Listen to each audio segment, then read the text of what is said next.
guys, hello, baby doll. I am doing something a little different. If you're familiar with my channel, I usually do, my foot. Stop. Pardon my puppy. Stop. He's such a silly goose. He's the youngest of 5 dogs we have, and he just can't deal with no attention for 20 minutes.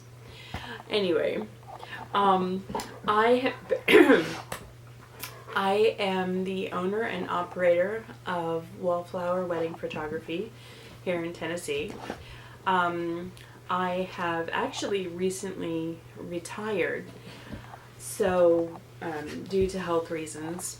So I am going to pass on my knowledge to anybody who is wanting to hire the best wedding photographer for their money. Stop. And I'm gonna tell you how to do it, how to break it down, and how to choose somebody who fits your style and your wallet, and some of the stay away froms and must do's. So sit back, grab a notebook so you can take some notes, and we'll get started. Before you even start interviewing and getting a wedding photographer or whatever, do your research. First, you have to know when you're getting married, because that's the first thing any photographer is going to ask you, when your wedding date is, so they can make sure that they are available, which makes perfect sense. Once you have your wedding date, work on the venue next. Some venues will have stipulations as far as what they will allow photographers to do. Some churches do not allow photography during the wedding. I've run into that before. So you want to make sure pictures are allowed to be taken. And if they don't allow for that, or if they want a permit of any kind to take pictures in your location, for example, if you got married in Opry Mills Mall, or not the mall, the Gaylord Opryland Hotel, the photographer would need to have permission and buy a permit. If you, dude, if you want to take group shots or whatever at the Parthenon in Nashville, I'm sure Greece has an even stricter policy for their Parthenon, but the Parthenon in Nashville, you have to have a permit for that as well. And so if you want a certain location, you have to make sure that first, you're allowed to have photography, and second, do they require a permit of any kind?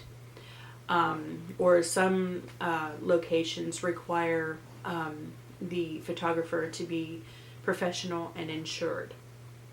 So I mean, and this is like quick. So, but do look into those things before you start calling and booking your photographer, because that's important. You have to know when and you have to know where, because those two things are something the photographer needs to even tell you whether they're available or not, especially when. Once you've narrowed down that information and you go to search for a photographer, do your research. I know budget is a huge deal, but everybody and their grandmother is doing photography nowadays. And there's a lot of, for lack of better term, soccer moms with cameras out there, but they portray themselves as professional photographers. So please do your research, because I don't want you to enter your special day with a photographer that doesn't know what they're doing. This is not a day that you can just redo. If there's any mishaps with the photography, once the day is gone, it's gone. And you need to make sure your photographer is capable of capturing everything you want to be captured. So, sorry, I got my notes. So when you narrow down photographers, do they have a website? Not a Facebook page, a website. A website that they have to pay to maintain. Because if they, I mean, a lot of photographers, again, it's like the moms with cameras. They don't have to pay for a web page on, well, a Facebook page. It's free. I've got one. Everybody's got a Facebook. Pretty much. But if that is the only website your photographer has, then that should be a red flag that they are not as professional as they claim. They might have some stunning pictures. They might be a good photographer. But keep in mind that we take thousands of pictures. And it's one of those things that even a blind squirrel can find a nut every once in a while. They can work it in Lightroom or Photoshop and give you these outstanding, amazing example shots. But for them, it might be 1 in 5,000 pictures. And you want to make sure they can consistently take decent, wonderful, beautiful pictures. So make sure they have a real website. The real website will also have reviews on it from former clients. You can do, you can see if they have a Yelp thing where people have come back with feedback. And keep in mind that if they do have a negative review, look at the details of that review. And if they have one negative review out of 100, chances are there was miscommunication, or maybe it's just a bridezilla. Now, not downplaying the fact that mistakes are made, because everybody makes mistakes. And sometimes the photographer is just not a good fit for the couple for whatever reason. And they actually deliver a less than stellar experience. So do read the reviews, and read quite a few. Don't read just the good ones. Don't read just the bad ones. Get an overall picture of what other people are saying about this particular photographer or company, because that will make a difference. Now, going back to the website, see if they have an ample example portfolio for you to look at. They should have, I mean, some photographers will pick and choose, of course, but they only have, if you really look closely, they only have 2 or 3 weddings under their belt, or 2 or 3 weddings that had pictures that were showable. I keep hitting this canvas. But so make sure you have a full body of work to look at. Now, me personally, I have actual entire galleries available for someone to just look through. So, you know, for example, this is her and this is her. She has my, she was one of my best brides. You always have those brides that really stick out in your mind. And her and her husband, bless them, they got married at Scarrett Bennett in Nashville. And oh my gosh, it is a to die for location. I mean, if you can't take good pictures at Scarrett Bennett, then you should just, hang up your camera and do something else. But the bride was beautiful. The groom was good looking. The atmosphere was amazing. And so I did get a lot of really good pictures of her. But if you go on my website, the entire day is available to look through. Not just a few pictures that I picked in particularly, but the entire day from start to finish. The getting ready photos, the pre-wedding photos, the group photos, we went to the Parthenon to take some photos. Those are in there. The wedding itself, the reception, everything. The entire wedding is available for anyone to view, to just get an idea of what you're paying for, what I will give you. And if a photographer doesn't have that available and they don't have a lot of examples of different brides, then you have to question how experienced they are. And I understand you've got to start somewhere. Usually you start, if you're going to be a professional photographer, you start as a second shooter. And the actual photographer will give you some of the pictures that you shot for your portfolio. So you don't start out with completely nothing. You start out with pictures that you took from other weddings, but you have the permission to use them specifically for examples on your website. Now, you have to be careful with that, of course, because you don't want to put examples up there that are not yours. This has happened.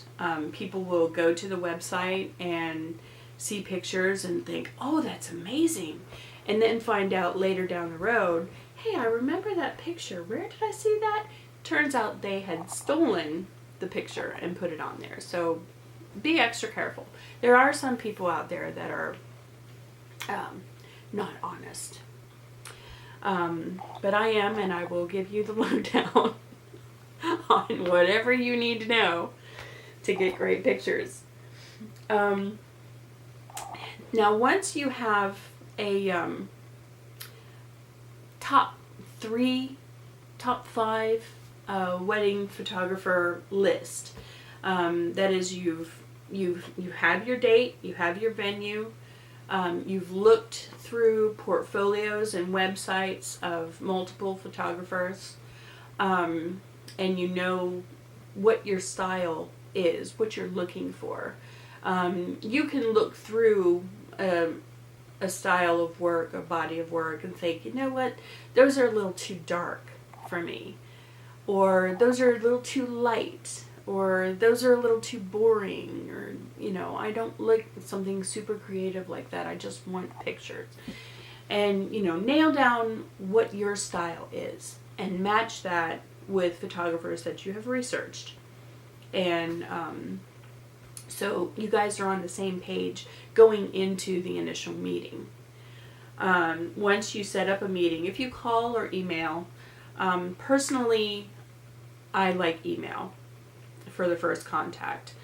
I'm not a phone person, and if you catch me in my car, I don't have anything to write with. I'm not going to be able to remember all of your information, like your name, your groom's name, your wedding date, your venue, and so the first contact, usually the best way is email.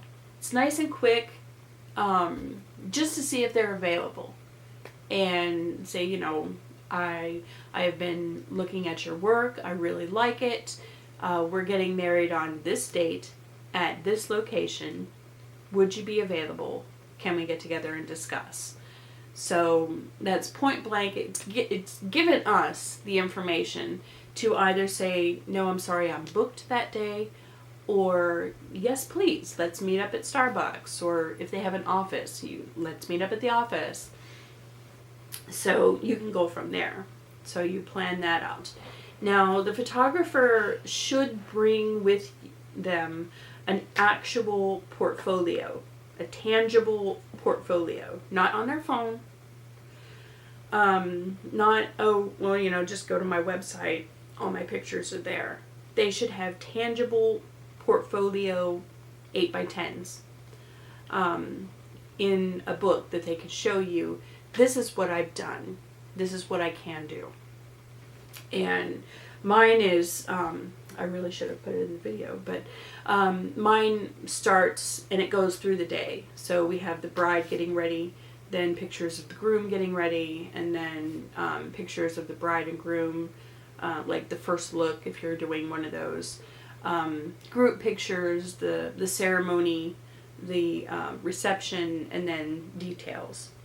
Now, I am a huge detail person. I love to take detailed photographs.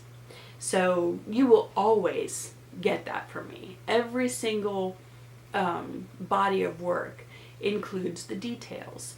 Because, and I mean, a lot of brides say, well, I don't really care about the details. I want people in my pictures. Okay, you'll get that too. But you will get detailed pictures. Because the day is such a blur. And when you look back, you think, you know what? I can't remember what my flowers look like. Or what did we give for favors? I can't remember. And, or if you say, oh man, you should have seen our cake. It was fabulous. And, hello, I take detail pictures. So, I want the pictures of just the rings, or just the table decor, or just the sign-in where everybody signs a picture frame, or signs a little heart and drops it in a box or something. But yeah, I like that. But that's my style. And you have to be on the same page as your photographer. And it also adds pictures to your count. So that is something else that comes up. But meeting them in person gives you an idea of their personality. Do they have one? Do they have a sense of humor? Do you want a sense of humor? Do you want somebody who's more serious and commanding? Do you want somebody who's laid back or more creative? Just a photojournalistic style of capturing the day and not really posing anybody? You have to think about those. And when you go through examples of pictures, tag a few, keep a few, so you can actually show your photographer, this is what I'm looking for. And they can tell you, or they should be able to tell you, well, I don't do that style, or, I'm more of a sit in the background and just take pictures kind of person. But you have to know that going in. You have to know if you guys are going to get along on a personal level, because that photographer will be really close to you, working with you all day long. And you have to like them to the point where you can get pictures taken. And if you hire a photographer that you don't like, but like their work, let me give you a big bonus. The pictures will not turn out as good as they could be with a photographer that is maybe less experienced, but you get along. Because whether you know it or not, your facial expressions or your rigidness will come through in the pictures without even thinking about it. Your photos will always look better if you trust your photographer, if you like them, And if you're having a good day, if you're bent out of shape about something, or the photographer is late and now you're irritated, that will come across in your pictures. So really, really take that into consideration when you're going to hire a photographer. It's important. Sorry, I've got a cold. Okay. Ask about their equipment. Now, most brides will say, well, I don't care what kind of camera you have as long as you get the pictures. But there are a few things you need to look for. One, how many cameras do they bring to your event? Because if they have just one, that is a red flag. You should always have a backup. What if they drop the camera? What if the battery dies and they don't have a second one? What if the lens is not functioning? What if? You always have to be prepared and have a backup camera to go to. And personally, I take 4 cameras with me. And then my second shooter has 1 or 2. And one, I always wear 2 cameras on my body, so I don't have to take time to switch my lenses. I have a telephoto lens and a basic lens on each camera. So I can, if I want to get far away, I lift my 70-200, take it, put it down. If I need a wide angle, I grab this one and take it. I have them both there.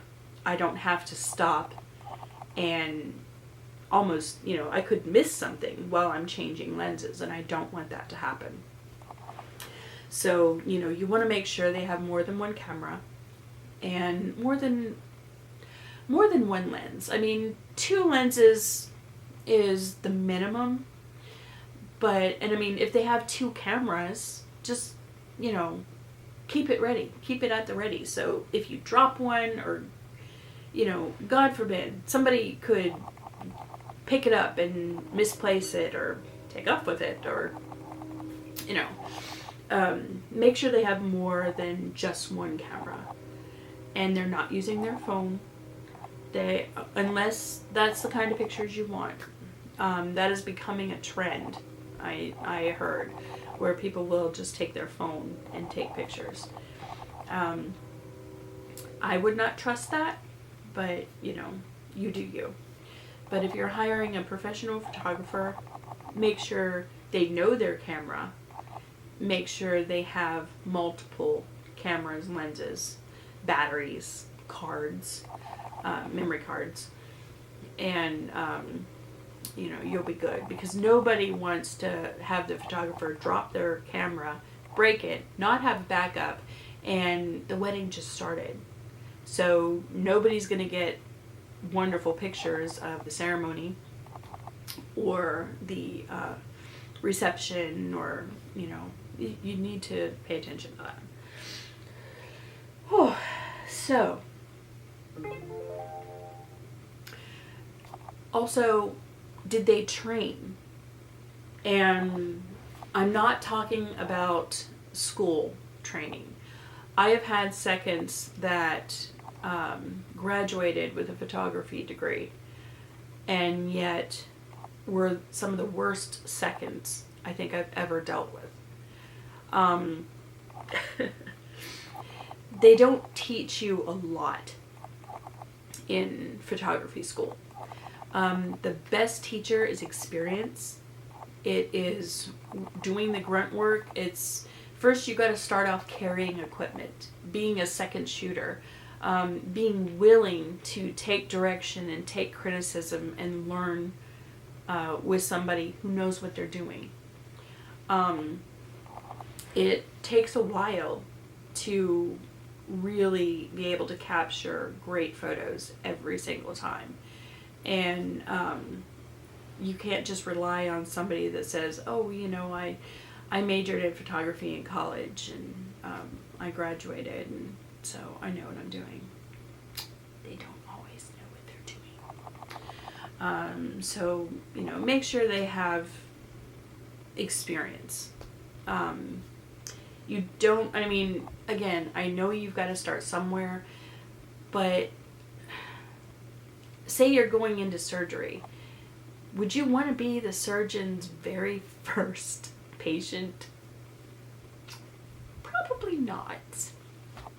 So make sure they have, ample experience.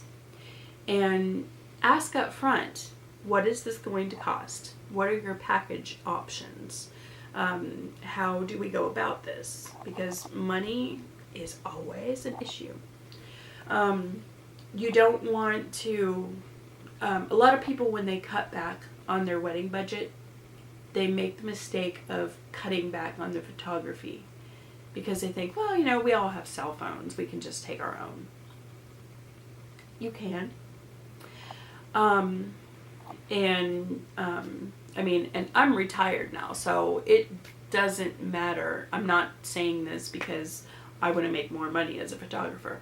But it really makes a difference to have a photographer that's not related to you, that's tried and true. They have experience, they have the equipment, they have the knowledge to handle things that might go awry at a wedding. I've had quite a few of those stories, and you need to be able to handle it as a photographer. You need to be able to calm the bride down. You need to be able to get them water or, handle a stain on a dress. You need to be everything, really.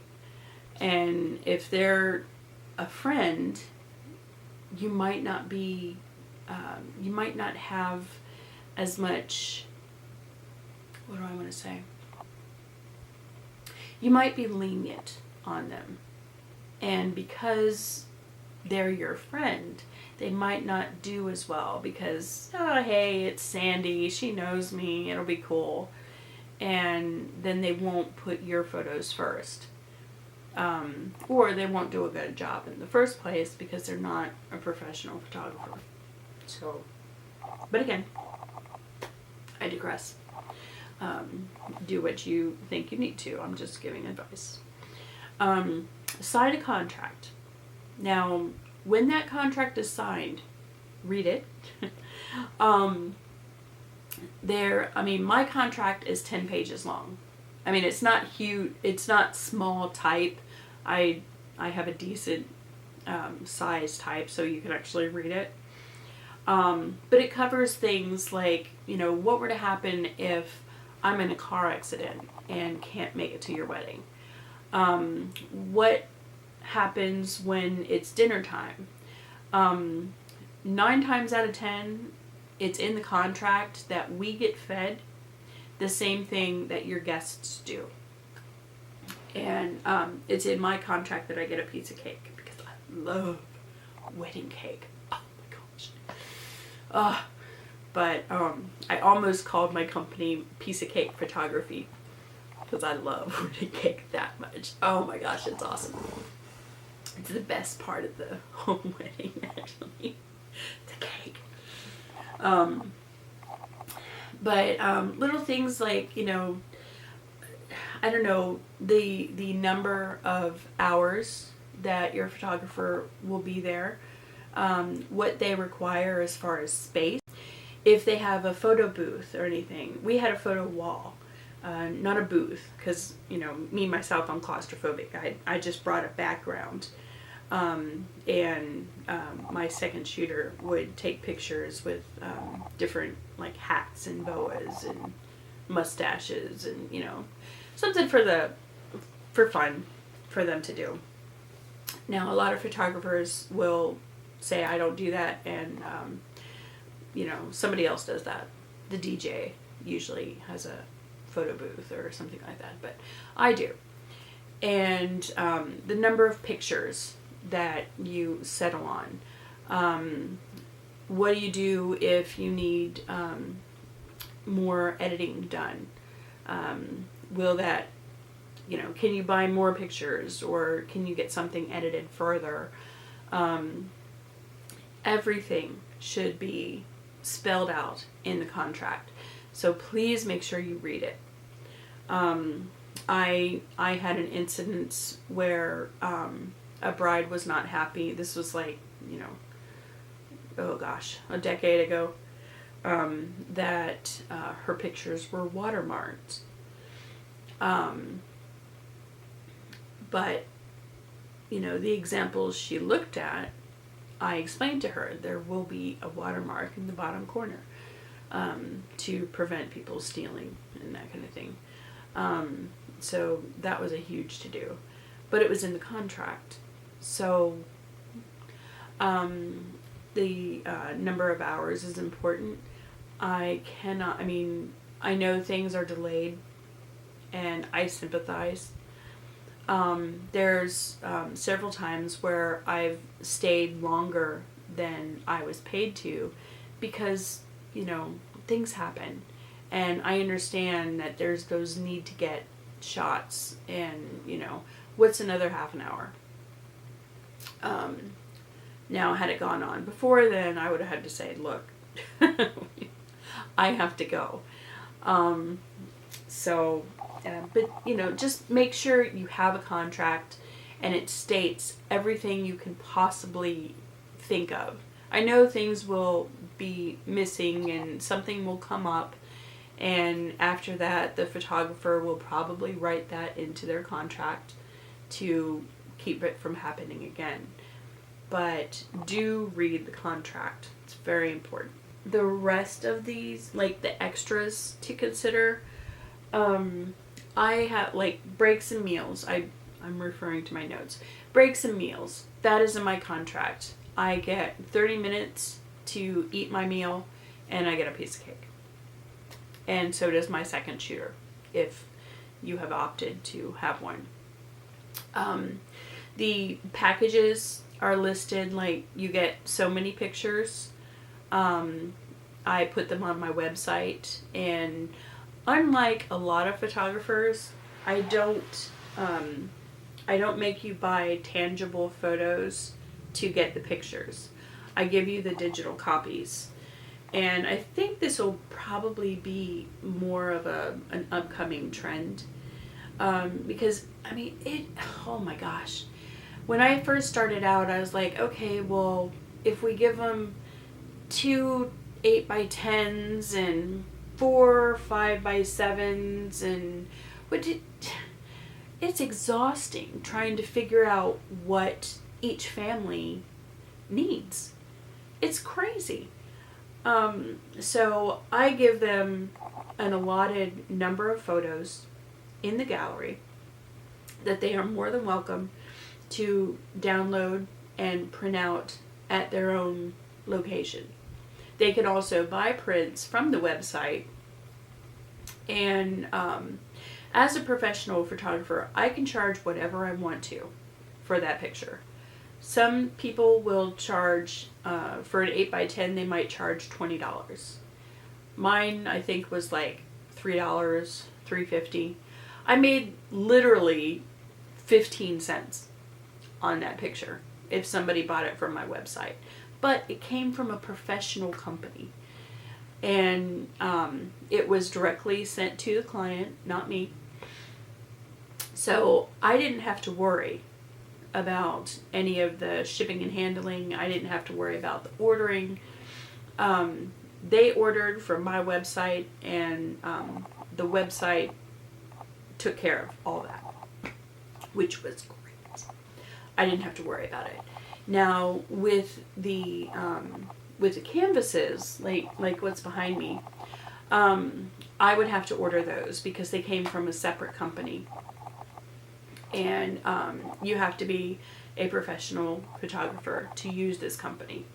So I can't give them the information and have them order it. It had to be ordered by me.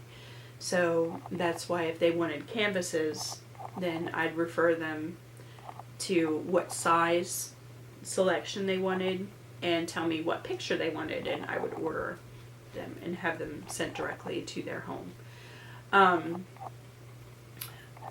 Albums are another thing. albums can be expensive. So when you see that album price, kind of hold your jaw so it doesn't fall on the floor. But they can be expensive. Now, I have seen albums, some photographers charge thousands of dollars. I kid you not. Thousands of dollars for one album. And the albums I get are actually made in Italy. They're very nice. They come with a keepsake box to keep them in, and ribbons that match your wedding colors, and other wonderful things. And it costs me quite a bit of money. It costs me anywhere from, I mean, it depends on the size of the album and the thickness, how many pictures you want in there. But it can cost me anywhere from $250 to $1,000. So albums, I mean, a Walmart album, if they're charging you $500 for a Walmart album, you might want to rethink that. If they're going to a professional company like I do, and it's coming from Italy, then you're going to pay a lot, but it's one of those things that that was funny. That was my eBay. I just sold something. Woohoo! You're gonna pay a lot for it, but it's gonna be worth it. My albums are gorgeous. I love my albums, and I really wish I would have remembered to bring one up here. But like I said, I'm retired. So these are all pictures that I've taken, but I used for wedding shows, so I still have them. I have a lot more. When I go to Paris, I take pictures. I love architecture. So here, I'll show you this one. This is the Louvre. And there is a wedding couple here. It's like down in the corner. This was actually a sniper shot. This was not my couple. I was in Paris for photography classes, and we went out, and they were taking pictures at Louvre. Here's another one that's up close, and you can see the bride and groom on the left. But and it was at night, which was really great. But yeah, but have fun, you know. Have those crazy pictures. Have those moody pictures. Have those sensual pictures. You know, have a little bit of everything. And watch your photo count. I know that some photographers will only give you like 20 or 50, which is ridiculous, because I know from personal experience, I take about 3,000 pictures on a wedding day. So we have the pictures. Now, granted, a lot of them are multiples, so, you know, for eye blinkage and the wind if we're outside. But yeah, I love sunsets. And I like really artsy, beautiful photos. But find someone who fits your style, who fits your personality, and good luck. And I mean that in the best way. Good luck. May your wedding day go off without a hitch. Except you two getting hitched. I guess that's, yeah. Without any problems. But if they do happen, just remember, it happens. Let it go. Laugh it off. Just tell yourself, you know what, these are the stories we're going to tell our kids one day. And have fun.